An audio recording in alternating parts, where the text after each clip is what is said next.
রাঙ্গুনিয়া রাজানগর শতবর্ষী ঐতিহ্যবাহী বগাবিলি শাহী জামে মসজিদ এবার পুনর্নির্মিত হচ্ছে। মুহাম্মদ তৈয়বুল ইসলামের তথ্যচিত্রে বিস্তারিত দেখুন। রাঙ্গুনিয়ার প্রায় ১০০ বছরের পুরাতন ঐতিহ্যবাহী বগাবিলি শাহী জামে মসজিদের পুনর্নির্মাণ করা হচ্ছে। সোমবার ১৪ জুলাই সকালে পুনর্নির্মাণ কাজের আনুষ্ঠানিক উদ্বোধন করেন পীরে তরিকাত মাওলানা মুজাম্মেল হক নইমি। প্রধান অতিথি ছিলেন চট্টগ্রাম উত্তর জেলা যুবদলের সিনিয়র সহসভাপতি ইউসুফ চৌধুরী। মানুষেরও খবরদারি করি বেলায় চিন্তা করি, এখন দিন যারা আছে ওনারা মুরব্বীল আছেন, আর সামান্য রাজনীতি করি।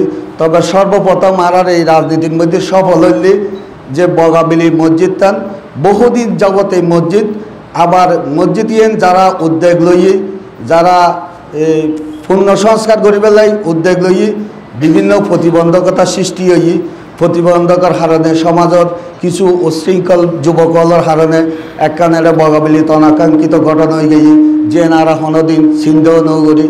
তো এখন আল্লাহ রহমতে হয়তো আর পরিবেশ আসছি, আরও চেষ্টা করি বগাবিলবাসীর শান্তি শৃঙ্খলা রাখি বেলায় ওনারা আরও দোয়া করিবেন। সভাপতিত্ব করেন মসজিদ পরিচালনা কমিটির সভাপতি ইব্রাহিম তালুকদার। বিশেষ অতিথি ছিলেন মসজিদের খতিব মাওলানা মুহাম্মদ ইমামউদ্দিন, আবুল কাশেম তালুকদার, সৈদুর রহমান, চট্টগ্রাম উত্তর জেলা যুবদলের সহসভাপতি ভিপি শাহিদ কামাল তালুকদার, অর্থ সম্পাদক ইউসুফ কামাল, জাহিদুল আলম চৌধুরী, সিরাজুল ইসলাম তালুকদার, আব্দুল হাকিম, আব্দুস সবুর, ইউসুফ সাগর, মাসুদ চৌধুরী, হোসেন আলী তালুকদার, জিয়ার মাহমুদ চৌধুরী, মাস্টার আমানত খান, Ahmed জরিব, Hasan Ali, Fazlul Alam Talukdar, Jamar Uddin Khan, master Harun, Nurul Alam company, Hasan company, Abdul Mannan, Jasimuddin Talukdar, Abu Taiyab Talukdar, Anwar Hossain company, Abul Hashem, Jahangir Alam, Amjad Hossain, Shahe Alam contractor, Omar Ali প্রমুখ।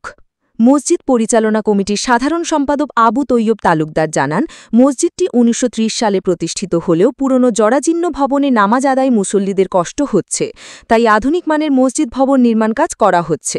এই কাজে সকল ধর্মপ্রাণ জনসাধারণের সহায়তা কামনা করেন তিনি।